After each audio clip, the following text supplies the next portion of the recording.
Hello aspirants, లేటెస్ట్గా అయితే ఎస్ఎస్సిలో jobs పడ్డాయి. జీడీ అంటే గ్రౌండ్ డ్యూటీ.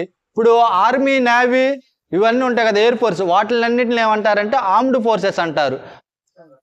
ఆర్మ్డ్ ఫోర్సెస్ వీటిని ఈ ఎస్ఎస్సి జీడీలో వచ్చే జాబులు అన్నిటినీ పారామిలిటరీ ఫోర్సెస్ అంటారు. పారామిలిటరీ ఫోర్సెస్ ఏమంటే BSF, CISF, CRPF, SSB, ITB అంటే ఇండియన్ టిబెటియన్ బోర్డర్ దగ్గర చేసే పోలీసులు ఉంటారే, దాన్ని ఐటీబీ అంటారు. టిబెట్ తెలుసు కదా, ఎవరెస్ట్ దగ్గర ఉండిద్ది, అక్కడ టిబెట్ దగ్గర ఏఆర్. ఎస్ఎస్ఎఫ్ అంటే ఎస్ఎస్సి జీడీ రైల్వే తర్వాత ఎక్కువ పోస్టులు పడేది ఏదంటే ఇదే అనమాట. ప్రతి ఇయర్ పడిద్ది అనమాట. First army, navy, air force తర్వాత డిఫెన్స్ ఫోర్సెస్లో ఎక్కువ వాల్యూ ఉన్న జాబ్స్ ఇవే అనమాట. మీకు ఆర్మీకి, నేవీకి క్యాంటీన్ కార్డులు ఎలాగొస్తాయో ఈ పారామిలిటరీ ఫోర్స్లో జాయిన్ అయినా మీకు క్యాంటీన్ కార్డు, మీకు బెనిఫిట్స్ కూడా అలాగే ఉంటాయి. దాంట్లో ఇప్పుడు ఫుల్గా దాని డీటెయిల్స్ అయితే తెలుసుకుందాం. మనకు పోస్టులు వచ్చేసరికి 39,481. జస్ట్ టెన్త్ పాస్ అయిన ఎవరైనా దీనికి అప్లై చేసుకోవచ్చు. కాకపోతే కొంచెం హైట్గా ఉండాలి, పొట్టోళ్ళు అయితే పనికిరారు, హైట్గా అయితే ఉండాలి. ఏజ్ 18 సంవత్సరాల నుంచి 23 సంవత్సరాల వరకు అయితే అప్లై చేయడానికి దీనికి ఎలిజిబిలిటీ ఉండిద్ది. ఇంక 17 అయితే పనికిరారనమాట. 10th పాస్ అయి ఉండాలి, 18 సంవత్సరాలు నిండు అయి ఉండాలి, అప్పుడు ఎలిజిబుల్. ఇన్ కేసు బీసీ వాళ్ళు కానీ ఎస్సీ ఎస్టీ వాళ్ళు ఉంటే వాళ్ళకి ఏజ్ కొంచెం ఎక్కువ ఉన్న అప్లై చేసుకోవచ్చు. బీసీ వాళ్ళకి 3 సంవత్సరాలు ఎక్స్ట్రా అంటే 26 సంవత్సరాల వరకు అప్లై చేసుకోవచ్చు. ఎస్సీ వాళ్ళు ఉన్నారనుకోండి 28 సంవత్సరాల వరకు అప్లై చేసుకోవచ్చు. మనం ఈ జాబ్కి అప్లై చేసుకోవడానికి లాస్ట్ డేట్ వచ్చేసరికి 15/10/2024 అంటే అక్టోబర్ 15 వరకు దీనికి టైం అయితే ఉంది. దీనికి ఫీజు వచ్చేసరికి 100 రూపీస్ ఓన్లీ. ఎవరికి? ఈఆర్ క్యాండిడేట్స్కి, ఈఆర్, బీసీ, ఎస్సీ ఎస్టీకి, ఈడబ్ల్యూఎస్ వాళ్ళకి, లేడీస్ ఉంటారు వాళ్ళకి, ఎక్స్ సర్వీస్ మ్యాన్కి ఫీజు అయితే ఉండదు, చేయాలి. సరే, దీంట్లో ఏం జాబ్స్ ఉంటాయంటే ఇవి ఉంటాయి. బిఎస్ఎఫ్ అంటే ఎక్కడ ఉంటారు? బోర్డర్లో ఉంటారు. ఈ జాబ్కి అప్లై చేసేటప్పుడు ఏం చేయాలంటే మీరు ప్రిఫరెన్స్లు పెట్టుకోవాలి. ఫస్ట్ ఇది పెట్టగాకండి, ఎక్కువ స్కోర్ వచ్చే వాళ్ళు కొంచెం చదవగా ఇది పెట్టుకోండి. ఫస్ట్ ఆప్షన్ 1, 2, 3, 4, 5 అలాగా ఆప్షన్లు ఇచ్చుకుంటూ వెళ్ళాలన్నమాట. మీకు ఎక్కువ స్కోర్ వచ్చినా కానీ మీరు ఫస్ట్ ప్రిఫరెన్స్ ఇది ఇచ్చారనుకో ఇది వచ్చేసిద్ది. కొంచెం ఇది రిస్క్ జాబ్, బోర్డర్లో ఉంటారు కాబట్టి. ఇది అనుకోండి, ఇది ఫస్ట్ పెట్టుకోండి. CSF, central industrial security force, అది ఎక్కడ ఉండేది? సపోజ్ గవర్నమెంట్ పెద్ద ఆఫీసులు ఉంటాయి కదా, ఆర్బీఐ కానీ లేకపోతే ఎయిర్పోర్ట్లు కానీ పెద్దవి ఉంటాయి కదా, అక్కడ సెక్యూరిటీగా ఉంటాం అనమాట.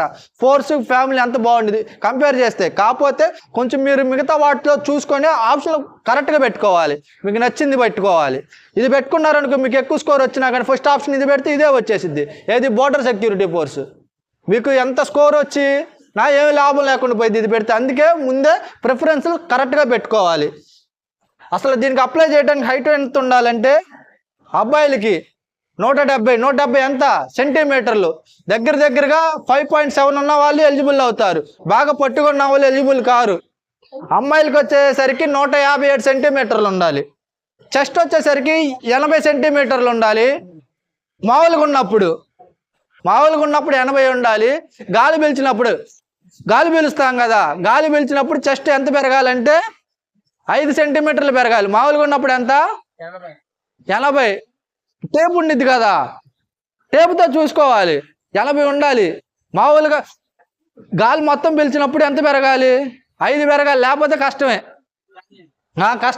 ఇప్పుడే అప్లై చేయకండి. మీరు హైట్ లేదు, చెస్ట్ లేకుండా అప్లై చేసి మీరు అంత పాస్ అయ్యి చివరికి వెళ్ళాక డిస్క్వాలిఫై చేస్తారు. అంత కష్టపడింది వేస్ట్ అయింది. అందుకే ముందే చూసుకోండి హైట్, చెస్ట్ వరకు. కొంచెం మెడికల్ ప్రాబ్లమ్స్ కొంచెం తీవ్రమైనవి ఉంటాయి, అవి ఉన్నా కానీ తీసుకోరు. ఫర్ ఎగ్జాంపుల్ మనకు ఉంది కదా కలర్ బ్లైండ్, తీసుకోరు. కొన్ని మెడికల్లో కూడా ప్రాబ్లం, సైట్ ఏం కాదు, కొన్ని మిగతా కొంచెం మేజర్ ఇష్యూస్ ఏమన్నా ఉన్నా ముందే చూసుకోండి. నోటిఫికేషన్ డిస్క్రిప్షన్లో ఇస్తాను, దాంట్లో చూసుకోండి. టెలిగ్రామ్ గ్రూప్ కూడా ఉండేది, దాంట్లో జాయిన్ అవ్వండి. ఫస్ట్ ఈ మొత్తం సాటిస్ఫై నాకు అప్లికేషన్ చేసుకున్నాక నేను చెప్పిన అన్ని సాటిస్ఫై అయితే ఫస్ట్ తర్వాత ఎగ్జామ్ ఉండిద్ది కదా, రీజనింగ్ 20 మార్కులు, జనరల్ నాలెడ్జ్ 20 మార్కులు, మ్యాథ్స్ 20 మార్కులు, ఇంగ్లీష్ 20 మార్కులు, మొత్తం 80 క్వశ్చన్లు. ఒక్కొక్క క్వశ్చన్కి 2 మార్కులు అంటే 160 మార్కులకి అయితే ఉండిద్ది. కట్ ఆఫ్ ఇటు వరకు అయితే చాలా కట్ ఆఫ్ చాలా తక్కువగా ఉండిద్ది. ఇప్పుడు యూట్యూబ్ ఛానల్లో చెప్పని అందరికీ నాలెడ్జ్ పెరిగిపోయాయి, కట్ ఆఫ్లు పెరిగిపోతున్నాయి. ఇటువరకు 40-50 మార్కులు కాడ ఉద్యోగం వచ్చింది, కాకపోతే అప్పుడు రన్నింగ్ కట్టే వాళ్ళు జాబ్ వచ్చేది అనమాట. ఇప్పుడేమవుతుంది, కాంపిటీషన్ పెరిగి కొంచెం కట్ ఆఫ్ కాడ పెరుగుతుంది. కొంచెం జాగ్రత్తగా చదువుకోవాలి. మన దరిద్రం బాగుండి ఎట్టొకట్ట పాస్ అయ్యామనుకోండి, అప్పుడు తర్వాత రన్నింగ్ ఉండిద్ది. రన్నింగ్ వచ్చేసరికి 5 కిలోమీటర్లు ఎంతసేపులో కొట్టాలి? 24 నిమిషాల్లో కొట్టాలి. 5 కిలోమీటర్ని 24 నిమిషాలు. అబ్బాయిలు అయితే 24 నిమిషాలు, అమ్మాయిలు అయితే కిలోమీటర్న్నర దగ్గర అంటే 1600 మీటర్లని 7 నిమిషాల్లో అమ్మాయిలు క్లియర్ చేస్తే జాబ్ వచ్చింది. ఎగ్జామ్ పాస్ అయ్యి కొంచెం మార్కులు ఎక్కువ ఉంటే ఫస్ట్ ఎగ్జామ్కి ఒక కట్ ఆఫ్ పెడతాడు, తర్వాత ఫైనల్ కట్ ఆఫ్ ఎక్కువ పెడతాడు. దగ్గర ఒక 5-10 మార్కులు ఎక్కువ ఉంటే మీకు వచ్చిన మార్కుల కన్నా రన్నింగ్ తర్వాత రన్నింగ్ కూడా పాస్ అయిపోతే మీకు ఖచ్చితంగా జాబ్ వచ్చేసిద్ది. కాకపోతే రన్నింగ్ కొంచెం ఇప్పటి నుంచే ప్రాక్టీస్ చేసుకోవాలి. 5 కిలోమీటర్లు ఇప్పుడు కాదు, ఎగ్జామ్ అయిపోయి మీరు క్వాలిఫై అవుతారు అని కాన్ఫిడెన్స్ ఉంటే ఎగ్జామ్ పాస్ అయిన తర్వాత ఎమ్నే మీరు రన్నింగ్ ప్రాక్టీస్ చేస్తే సరిపోయేది. ఇంకో అదృష్టం ఏంటంటే మీరు ఖచ్చితంగా అప్లై చేసుకోండి. దీంట్లో అమ్మాయిల గార్డు ఉండిద్ది, అబ్బాయిల గార్డు ఉండిద్ది. సపరేట్గా నోటిఫికేషన్లో ఏ ఫీల్డ్కి ఎన్ని జాబ్స్ ఉన్నాయో దాంట్లో ఉండిద్ది. డిస్క్రిప్షన్లో పెడతాను. BSFకి ఎన్ని ఉన్నాయి, CS ఎవరైనా కళ్ళు మూసుకుని ఫస్ట్ ప్రిఫరెన్స్ మటుకు ఇది పెట్టుకోండి, బాగుండిద్ది. 18 సంవత్సరాల నిండి కొంచెం ఉన్నవాళ్ళు 10th పాస్ అయిన వాళ్ళు మొత్తం అప్లై చేసి రాసుకుంటే మీకు దీని మీద అవగాహన వచ్చింది. ఇంకో బెనిఫిట్ ఏంటంటే NCC ఎవడని చేసి ఉన్నారనుకోండి, NCC C సర్టిఫికెట్ ఉంటే 5% మార్కులు పెరుగుతాయి. 5%. సపోజ్ 100కి 5% అంటే ఎంత? 5 కదా, 5 మార్కులు కలుస్తాయి. B ఉంటే 3% మార్కులు కలుస్తాయి. కాకపోతే మీరు ఏం చేయాలి, అప్లై చేసేటప్పుడు అడుగుద్ది మీ దగ్గర NCC సర్టిఫికేట్ ఉందా అని. అప్పుడు ఉందని చెప్పుకోవాలి.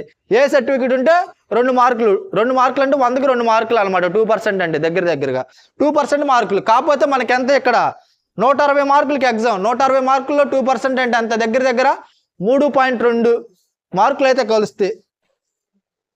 ఉన్నవాళ్ళు మొత్తం అప్లై చేసుకోండి. ఇంకేమైనా డౌట్స్ ఉంటే కింద అయితే కామెంట్ చేయండి. Thank you.